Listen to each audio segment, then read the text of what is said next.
الحمد لله رب العالمين والعاقبة للمتقين ولا حول ولا قوة إلا بالله العلي العظيم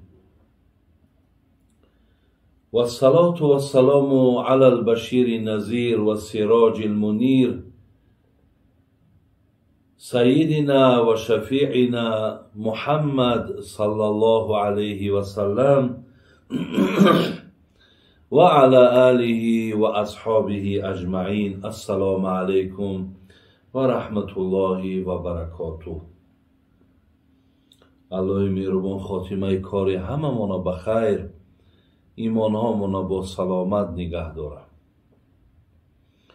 جمیع مسافر ها مانا الله مهربان صحت و سلامت، جمیع گذشتگان مانا رحمت و مغفرت بگرداند و الله مهربان در این دیار ما، در این ملک ما همیشه خوبی ها، همیشه امن و آرامی را الله مهربان برقرار و بر دوام نگه داره. برادران عزیز و گرامی، در همین صحیفه ای که به نام دین و شعر هست، احیانا من بعضی برنامه های گذاشتم و همیشه الله را دعاگو هستم که خداوند اگر برای ما امکانیت و برای ما سلامتی اگر و وقت اگر الله مهربان عطا کند، از داخل همین صحیفه من با شما حتی در سوال هاتونم انشاءالله جواب میگردم. البته او صحیفه نور تیوی هم در اون ما برنامه ها داریم، از اون ما سوال و جواب ها داریم و این صحیفه دین و شعرم که بیشتر اگر شما اهمیت داده باشید، من از اشعار همون شاعرهایی که الله رحمتشون کند خیلی زحمت و محنت کردن، من برای شما چندین مصرع‌های خواندم و انشاءالله باز میگویم که خدای مهربان اگر یگان درد و یگان مشکلاتی اگر پیش نآید، خدا خواهد باز از همون اشعار شاعرها برای شما میخوانم و احیانا سوالهایی که آمده است من برای شما جواب میگردانم. الحال در این لحظه ها پیش من خیلی سوال زیاد است و از همه برادرایی که سوال دهنده این من عذر میخواهم، به خاطری که اینقدر سوالی که در پیش من است شاید از 5000 از 6000 زیاد باشد، ولی به همه این برادرای عزیز وقت در کار، امکانیت در کار، من یک نفری تنهایم و به غیر اینه که من برای شما با وقت جدا میکنم، به خاطر ثواب، به خاطری که این مسئولیت به ذمم هست، احساس مسئولیت میکنم و هر دمی که هستم غنیمت میشمارم، هر سوالی را که جواب میگم الحمدلله امید ثواب که دارم. به این خاطر اگر چندی که ما را مشغولیت های با بیرون منم زیاد است، کار و باری با زندگی هم داریم، دعوت هایی که مردم بیچارا بی صبرانه انتظارن که من در اکثر اونها رفتن نمیتونم، بعضی اونها دخواه دیگر هیچ امکان نمی شود، میرم اشتراک میکنم. همون جا هم مردم های، همون جا هم جمعیت های، همون جا هم الحمدلله رب العالمین پند و نصیحت های، سوال و جواب های. از این لحاظ از شما من بخشش میپرسم که اگر بسیاری از سوال های شما من جواب دادن نتونم، به خاطری که همون فرصت و وقتم کمتره، انا حاضر باشد من یک چند سوالی را برای شما جواب میگردم. یکون سوالی که در پیش من است آمده است که نماز بامداد اگر ما در اولی وقت خوانیم و بعد این خواب کنیم. آیا همین خواب ما بعد نماز بامداد جایز است یا جایز نیست؟ برادران عزیز و گرامی، این وابسته به همون وضعیت و شرایط شما است. زیرا که اگر به موافق سنت گیریم، ما وقت نماز بامداد که خواندیم تا بلند شدن آفتاب باید در مسجد باشیم. مقصد به قرآن خواندن، به ذکر کردن مشغول میشیم. آفتاب که بلند شد ما میخیزیم نماز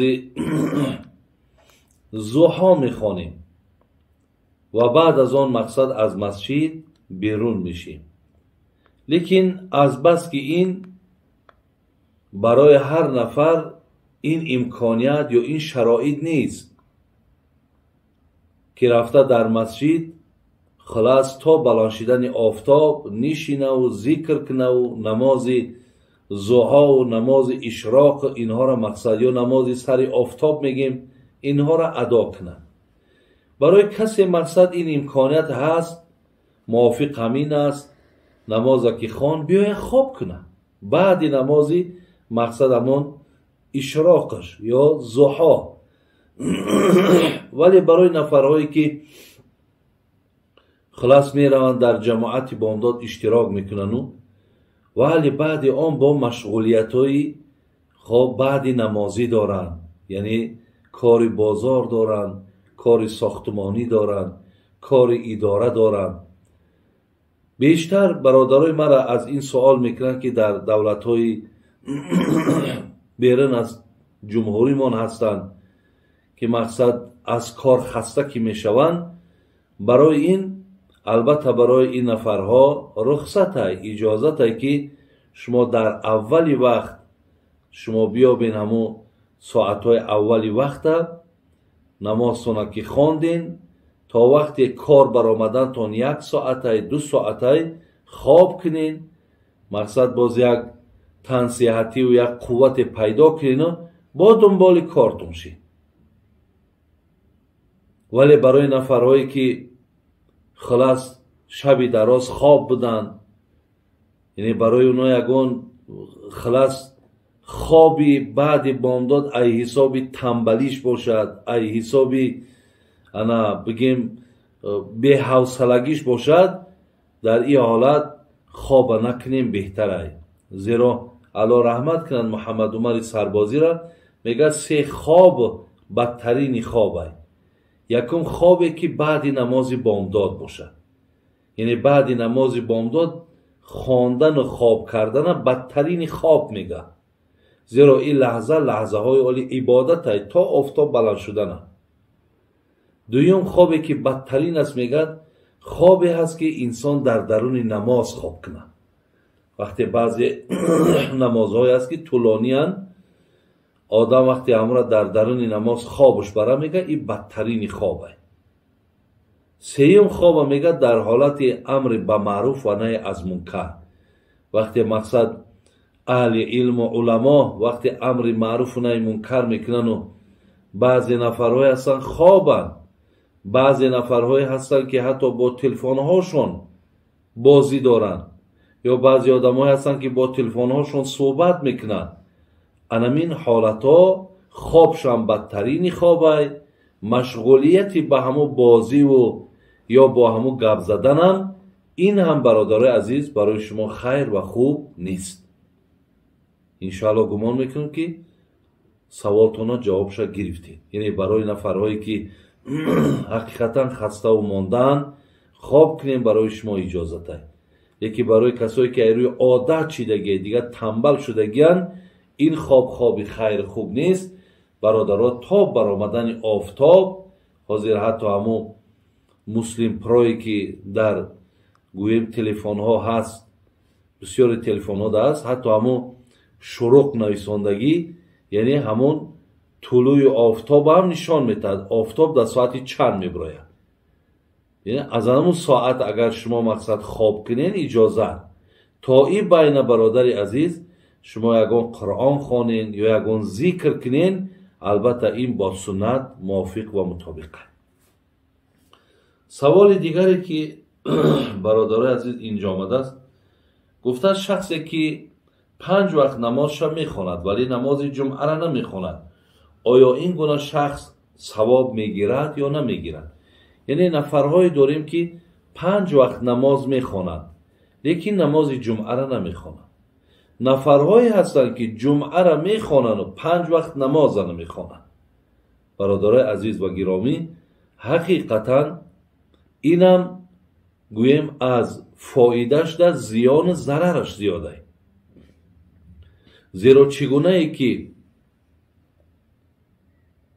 خدای مهربان در قرآن این الصلاة کانت علی المؤمنین کتابا موقوتا گفت، برای هر یک مؤمن، برای هر یک مسلمان 5 وقت نماز فرضه، در وقتش ادا کردن فرضه. همچنان الله مهربان در قرآن با سوره مخصوصی با جمعه دارید. اذا نودی للصلاة من یوم الجمعه فاسعوا الی ذکر الله و ذروا البیع. بین الله مهربان وقتی میگه ساعت جمعه آمد، همه کاروبار تا ترک کن و برا نماز جمعه تا بخوان. ذالک خیر لکم ان کنتم تعلمون. یعنی خواندن نمازت برای تو بهتر است اگر تو میدانسته باشی. برای این بین هر دوش به آیت قرآن ثابته. یعنی کسی که همین را یا جمعه را میخونه 5 وقتش را نمیخونه یا 5 وقته را میخونه جمعه را نمیخونین، شما در عبادتاتون بسیار خلل و زلل خیلی زیاده.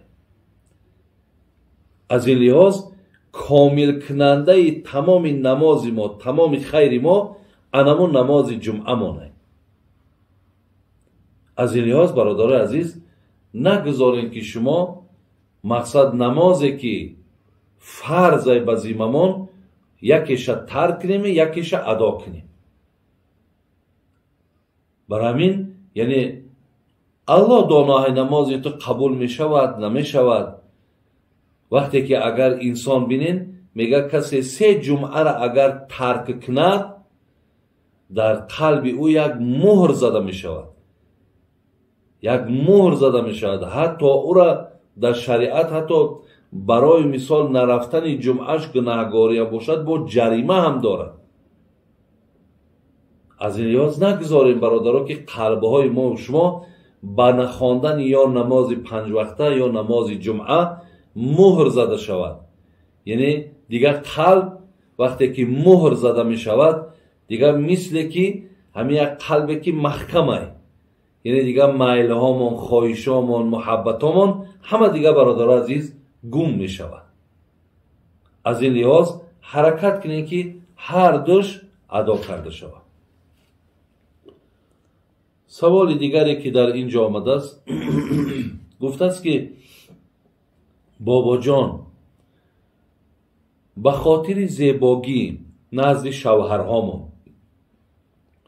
میجه میچسبانیم، لبهامون به واسطه سوزندارو غوص میکنیم، آیا جایز هست یا نه؟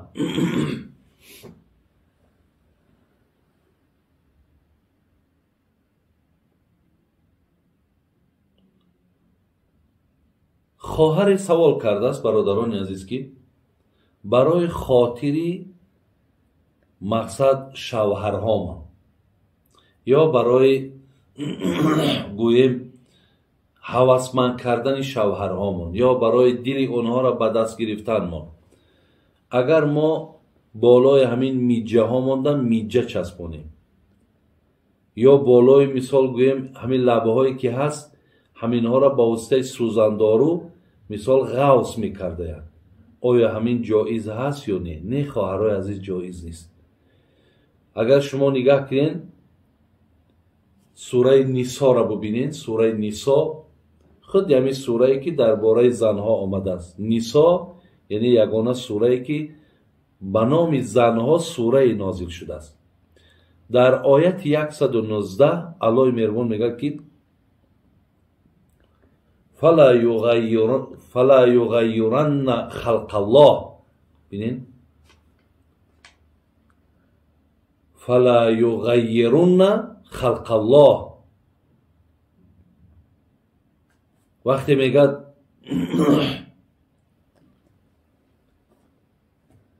الله مهربان شیطانه که از همون مقام و منزلت مرتبه که داشت مردودش کرد و ملعونش خواند و او را از همون جای و بگیم شرایطش وقتی که پیشش کرد از الله مهربان مهلت خواست که مرا تا روز قیامت عمرم بده. الله مهربان دعاش قبول کرد. بعد از آن گو مادامی که من از پشت همین فرزند آدم که از همه جا و شرایطم که محروم شدن، یکی از وعده هایی که پیش الله دا گذاشت این بود که من در آن خلقتی که در آن آفرینشی که تو برای بندگانت کرده من تغییرات میدارم. بینین یعنی وقتی من میجه میچسبانم تغییرات میشود در خلقت الله، در او فطرتی که الله مهربان برای ما و شما گذاشته است من تغییرات وارد میکنم. یا اینکه همون لبه هایی را که مثال ما و شما با سوزنداران وقتی که همون سوزندارو را وقتی داخل میکنن و لبه ها را غوص میکنیم، این هم تغییرات در حسن الله مهربان دادگی میشود.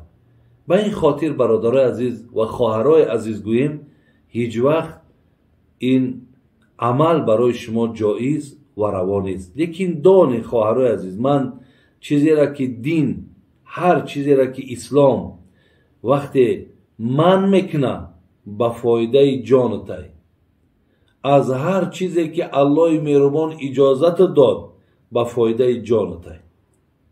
بینین همون نفرهایی که در چشمهاشون هر چیزهایی میگذارن، عاقبت بینیم خواهرای عزیز همون چشمها به یگان درد و به یگان آفت مبتلا میشوند.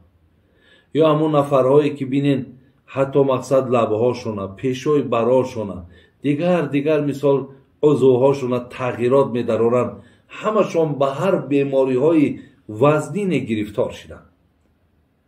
برای همین من خواهرای عزیز چیزی که شریعت اجازت نمیتید من نمیتونم که برای شما گویم اجازت های.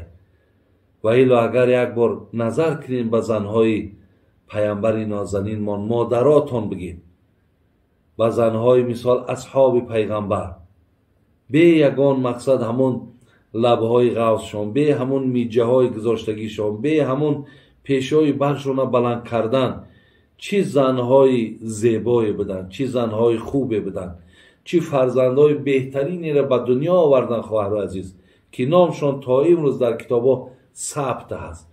تا امروز نامهاشون ما میشنویم میگیم الله رحمت و مغفرتشون کنه. برای همین من میگویم که بهترین خواهر عزیز زیباگی شما برای زن این سخن خوبی شما هست. زیباگی شما برای مرد این فعل خوبی شما هست. بهترین زیباگی شما برای مرد این حرمت شما برای شوهرها هست. اگر چنده که شما خودتان هرچی زینت دید لیکن در تو زبان شیرین نباشد، در تو حرمت شوهر نباشد، در تو مثال قدردانی شوهر نباشد، بینین مقصد این زیباگی شما هم یعنی هیچ وقت دیگه بگیم به نفع شما نیست، به فایده شما نیست. شیخ سعدی را الله رحمت کنه میگفت ببر از پری چهره زیشت خوی زنی دیو سیمای خوش طبع جوی. حضرت ابین ببر از پری چهره زیشت خوی، اگر یک پری چهره باشه و لیکن زیشت خوی هست، بین فعلی بد داره، زبانی بسیار بد داره، رفتاری بد داره، بسیار از زنی دلگیره، شیخ سعدی میگه ببر از پری چهره زیشت خوی، با او مقصد زندگی نکن، با او حیاتت مقصد ضایع نکن. چیکار کو؟ زنی دیو سیمای خوش طبع جو. یک زنی که دیو سیما باشد. دیو سیما به معنای بدروی، بین زینت نداره لیکن خوش طبعه، بسیار عادت خوب داره، فعل خوب داره، سری خم داره، حرمت داره. شیخ سعدی میگه با او زندگی کن. برای خواهرای عزیز، منم از جانبداری شیخ سعدی همین گفتنیم که زیبایی شما در اینه و هیچ وقت برای خاطر شوهرم شما حق ندارین که در حسن خدا دادگی تغییرات درارید.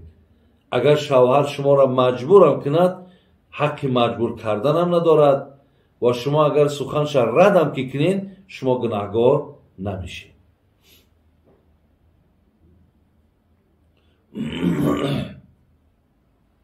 کسی دیگر سوال داده است که اگر شوهر شراب نوش باشد با او آیا زندگی درسته؟ البته درسته. ما مردای داریم که شراب نوشن، مردای داریم زیناکارن، مردای داریم که سیگار میکشن، مردای داریم که مقصد مواد مخدر استعمال میکنن. خب مردای داریم در برابرش که غیبت میکنن، مردای داریم در برابرش بخیلن، بین حسد دارن، سخنچینن. یعنی بسیار همه اینها اگر گیری همش یک گناهن. برای همین خواهر عزیز، زندگی با اینها حلاله، زندگی با اینها درسته، ولی اینها را فهماندن در کار که این کاری که مثال شما پیشه گرفتین هم بدیش به جان خودتای، هم بدیش به جان فرزندای که آینده مقصد از دامان زنم فرزندی خوب نمی شود. همچنین همین کار همین فعلی تره با فرزندات مقصد همین را دوامناک میکنن. از این لحاظ یعنی زندگی جایز هم باشد، لیکن ضررهایی هم دنیوی داره هم اخروی داره. الله مهربان از همه آن رفتارهایی که من ذکر کردم خداوند به آیات قرآن منع کردگی است. برای همین در حقشان دعا کنید که خدای مهربان توفیقشان تیه، هدایتشان کنه و از این راهی بد و از این کاری بد مقصد دست بکشه. سوال دیگر، آیا اسم جمیله خوب است یا نه؟ البته خوب است. جمیله گفته به معنای زیباگیره. یک کسی که زیبا باشد، خوشرو باشد، او را جمیله میگن، جمیل میگن، جمیله میگن. برای همین بهترین نام است برای هر کسی که گذارن، البته نام خوب است. استاد، آیا شما شاگرد یا فرزند دارید که بعد شما دوام دهنده کسبتان باشد؟ این برادر عزیز، اولا دعوت یا مردم از آیت و حدیث نصیحت کردن این کسب نیست. این را کسب نمیگن برادران، این مسئولیت است. این یک نعمتی هست که خدای مهربان مقصد برای ما داده است. این نعمت است. تمام کتاب هایی را که اولی ورق شاین کتاب نویسا میگن الحمدلله الذی جعلنا من الناصحین. الحمدلله، تشکر میکنیم الله را که ما را از زمره نصیحتگرها گردانید. برای منم یک نفری هستم که الله را سپاسگزاری میکنم که من از زمره نصیحتگرها هستم و به مردم تا امروز الحمدلله رب العالمین که زیاده از 30 سال شد به گوش مردم سخن خدا و رسول او را میرسانم. از این لحاظ این مسئولیت است. اولا یک نعمتی از خدا بر من داد و بر من مسئولیت هم گذاشت که من این علمی که دارم، این علمی که گرفتم، من این را باید پوشیده نگه ندارم. من باید که از این علمم گفتگوی داشته باشم و مردم مقصد از این گفتگوی من استفاده برن. هرگاه اینها مقصد بیدار می شوند، هرگاه مسئله را درک میکنن، نفعش به جان ما هم هست. یکی از سه چیزی که صدقه جاریه هست، یا فرزند آدم وقتی از دنیا میگذره و نامه اعمالش پوشیده نمی شود، یکیش عالمی هست که از علمش مردم برخوردار شدگیه. تا وقتی که نصیحت های منه، تا وقتی که گفته های منه شما گوش میکنین، از او مثال بهره‌ور میشین، از او پیروی میکنین و من در خانه خوابم، در خانه قبرم که باشم، ثوابش بر روح من میرسد. برادر عزیز، برای همین این مسئولیت های الحمدلله رب العالمین میگم که من از این مسئولیت خودم تا امروزه شکر الله میکنم که برآمدم. تا زمانی که برادران من منبرم داشتم، میکروفون دستم داشتم، هر چیزی که مثال از قرآن و از حدیث بود من به گوش مردم رسانیدم، تا زمانی که مقصد بالای منبر بودم. الحمدلله که یگان دقیقه وقت من بیهوده نگذرانیدم. یاد دارم حتی هر روز در 5 وقت نماز من وقتی در همون زمانی بگیم خطیبین و منبر داشتم در کلاب، مردم همه آگاهی دارن. الحمدلله امروز همشم به قدر او مهنت ها و گفته های ما میرسن. همش خدای مهربان شکر میکنیم، بالای دست ما را میگردونن، عزت میکنن. همش به خاطر دینه، همش به خاطر الله. من 5 وقت نماز، پشتی هر 5 وقت نماز 5 حدیث پیغمبر را میگفتم یا 5 آیت قرآن را معنا میکردم که مسجد ما همیشه 5 وقتش از جمعه برادرها فرق میکرد. بین عصر و با شام 1 ساعت دیگر هم با موعظه داشتیم، بغیر آنه که با روزهای جمعه ما پند نصیحت داشتیم. الله را سپاسگزاری میکنم که این مسئولیت به ذمه من، شکر الله که تا امروز از عهدهش برآمدم. من بچه با الله مهربان میدارند، ولی یگان فرزنده که مقصد دوام دهنده این کار باشد، اکو این همش بگیم به اراده الله هست.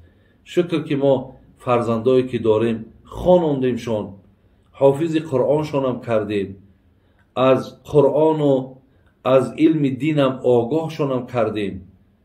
فقط اکو الله مهربان خودش اگر ارادش رفته باشد، اگر الله مهربان هموارم از همین نعمت اگر برخوردار گردانه و همین نعمتی نصیحتگر اگر در مقدرات چون کشیده باشد، امکان دارد.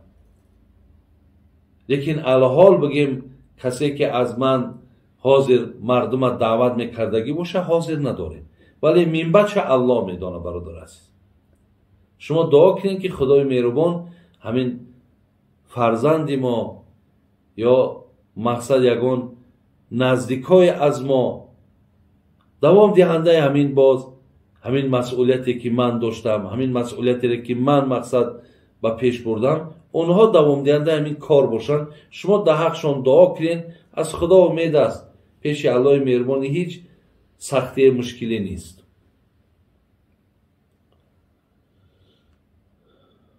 سوال دیگری که گفتن،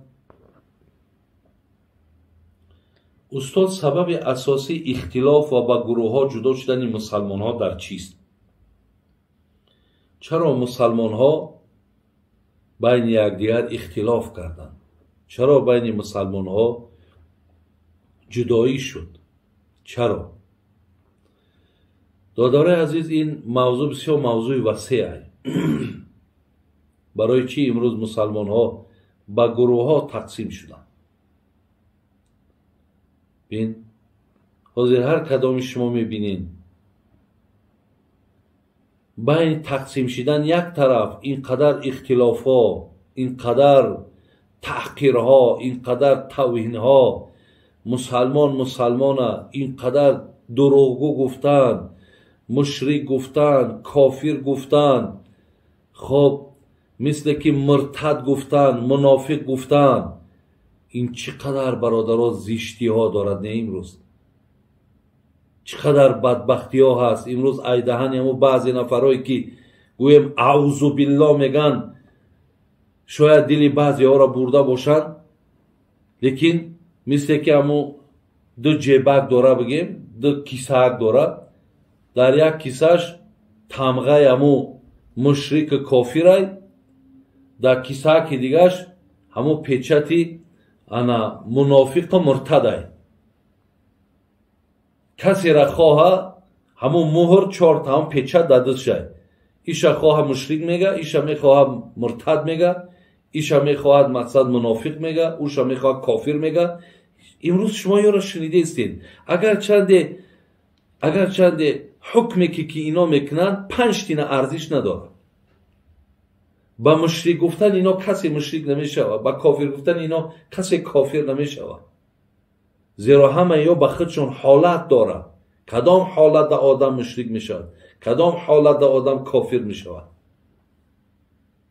برای همین برادر عزیز اختلاف ها را بینین. این هم امروز اگر چند ما حدیث داریم از پیغمبرمون حضرت امام ترمذی هم حتی اسنادش صحیح میگد که من یعیش منکم فسیرا اختلافا کثیرا. حتی پیغمبر گفته است که اگر حیاتتان باقی باشد بعد سر ما بسیار اختلاف های را میبینید. البته پیغمبرمون در همون زمان خودش از این اختلاف ها البته گفت. یکی از نشانه های بگیم آخر الزمان هم همه که در بین مسلمان ها اختلاف های زیاد می شود. این هم یکتش وهابی می شود، یکتش سلفی می شود، یکتش خوارج می شود. بین هر مثال فرقه ها پر حاضر دیگر حساب نداره. هر کدام یعنی به خودش گویم کتاب ساختن، دلیل ساختن، همیشه دیگر با کفر، با زلالت و با مقصد مرتد و با کافر و با هر چی حکم کردیستن. یکم دانین دادرای عزیز که این اختلاف پیامبر من گفت من یعیش منکم فسیرا اختلافا کثیرا. اگر شما حیاتتان باقی باشد آلی اختلاف های خیلی زیادی را میبینید. ما از دوره حضرت عثمان علیه رضی الله عنه اختلاف آغاز شد. بین اصحاب کرام، بین چهاریار پیغمبر مثل حضرت عثمان و چقدر مثال نسبت حتی عثمان کی کشت؟ امیره یکان آدمی نامسلمان کشت؟ نه مسلمان کشت. حضرت علی را آدمی نامسلمان کشت؟ نه مسلمان کشت. چقدر بین حضرت معاویه، بین حضرت علی، بین حضرت عایشه مادرمان، چقدر چقدر صحابه پیغمبر در این میان مقصد کشته شدند. بین همون اختلافی را که پیغمبر گفت الک ای بعد سرش برادرای عزیز آغاز شد. یک حدیث متفق علیه داریم، جناب بخاری و مسلم میاره حدیثه. ببینیم برادرای عزیز ابو سعید خدری روایت میکنه، میگد که جلس رسول الله صلی الله علیه و سلم علی المنبر و جلسنا حوله. باری میگه پیامبر نازنین آمد و بالای منبر در نشست، ما هم در اطرافش در و حلقه زدیم و قال این مما اخاف علیکم من بعدی. حضرت چی گفتن؟ گفتن که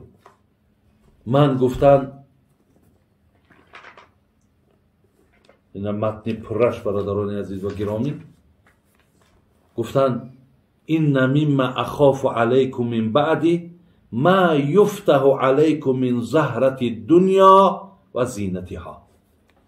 چی گفتن پیامبر ما؟ گفتن من از بعد خودم در حق شما ای امتام بسیار اخاف و می ترسم. در حقتان می ترسم. ای چی می ترسم؟ ما یفتح علیکم من زهرت دنیا و زینتها. درهای زیباگی دنیا بر بالاتان کشاده می شود. این دنیا چلی که پیامبر میگو این دنیا حلوتون خضیرتون، دنیا شیرینه، دنیا سرسبزه. حقیقتا برادرها دنیا بسیار شیرینه. بین بسیاری ما برای خاطر دنیا شده حتی دیگر قیامت ما فراموش کردگیم.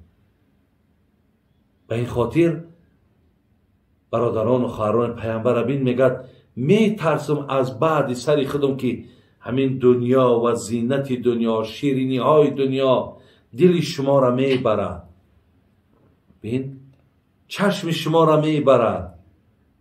شما عاشق این دنیا میشین. شما تمام هستیتان را به این دنیا می بخشین. مادامی که این شید برادرای عزیز، بعد دیگر اختلاف نمی شود. ولی امروز همین دنیای اسلام را ببینین، تمام همین جنگ و جوش و تمام همین نافهمی ها و تمام همین بگیم که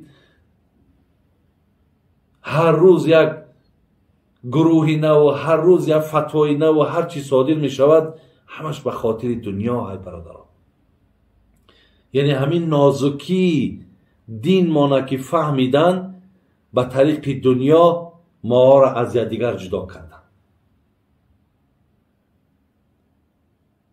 برای نمیخوام که بعضی مثال ها از دوره صحابه بیارم که در همون جمع دنیا سبب شدگی بود. نمیخوام. ولی شما دانید که پیامبرمان از زینت دنیا، از زیور دنیا، از شیرینی دنیا در حق ما ترسید. زیرا گفت که این میتواند که شما را مقصد از یکدیگر جدا کنند. همین بی‌مهری را بی، بی‌مروتی را بی، حتی بین برادر با برادر ناسازی را بی، بین پدر با پسر جنجال را بی، همش برای دنیا هست. برای این اختلافی که شما گفتین بسیار موضوع وسیع برادر عزیز. فقط این قدانه که یکی از سخنهایی که پیامبرمون از باب معجزه گفتن همین بود که فسیرا اختلافا کثیرا، شما اختلافای زیاد میبینید. دیگر شما فهمیدیم که این دنیا هست که حضرت در حق ما از این ترسید. یعنی اینها سبب شدن و امروز اختلافات در بین ما هستند. خدای مهربان خیرتون تیاو، الهی مهربان از اختلافات، از این فتنه ها ما و شما را نگهبان باشه. سلام علیکم و رحمت الله و برکاته.